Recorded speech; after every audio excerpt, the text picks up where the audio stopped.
लड़की वालों की बेबसी। 10 लाख का जहेज, 5 लाख का खाना, घड़ी पहनाई, अंगूठी पहनाई, वलीमे वाले दिन नाश्ता, उकलावा खाना देगें, बच्चा पैदा होने पर खर्चा, बेटी है या सजा है कोई, मर्द होना आगे बढ़ो, करो ये सब खर्चा खुद, और करो 4 शादियाँ। सुन्नत क्या सिर्फ 4 शादियों पर ही याद है? बाकी सुन्नतों पर अकल काम करना छोड़ देती है क्या? वो अक्सर इसलिए बाप से फरमाइशें नहीं करती थी कि पहले ही इसकी शादी का खर्च और जहेज बनाते बनाते इसका बाप मकरूज होने वाला था।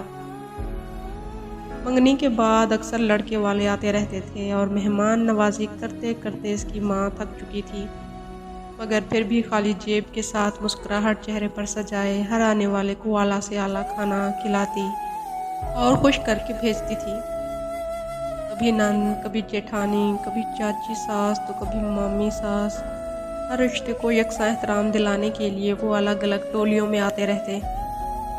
ऐसे में शाम को इसके बाबा जब घर आते तो इनके पास खामोश बैठकर इनका सर दबाने लगती, मानो जैसे बाप को हिम्मत दिला रही हो या ये कहना चाह रही हो कि सॉरी बाबा, मेरी वजह से आप कर्ज लेने पर मजबूर हैं। शादी की तारीख फिक्स करना एक त्यौहार बन चुका है। लड़की वालों को पता ही नहीं होता कि कितने लोग आएंगे। इनके खाने पीने के अलावा सबके लिए कपड़े खरीद कर रखने होते हैं, चाहे 5 लोग हों या 50।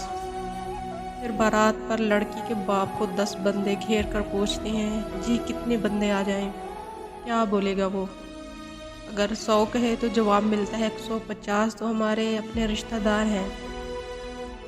फिर मोहल्लेदार, लड़के के दोस्त, कुछ नहीं तो 180 अफराद तो मजबूरन लाने पड़ेंगे साथ। अब लड़की का बाप क्या कहे, मत लाना, मेरे पास पैसे नहीं हैं। फिर फरसुदा निज़ाम में बारात वाले दिन लड़की के साथ 2 देगे खाना भी भेजना है, जहेज भी खुद बनाकर छोड़ कर आना है। लो मुसलमान पाकिस्तानियों, यूं होती है एक बेटी घर से रुखसत। अब इसका आगे ससुराल में क्या मोल और वजन होगा, ये अक्सर हम सुनते ही रहते हैं। हाथ जोड़ कर इल्तिजा है, मत करें ऐसा, तोड़ दें ये रस्में जिनसे एक बाप तौबा करे कि इसको बेटी ना पैदा हो। खुदारा छोड़ दें ये हिंदुआना रस्में।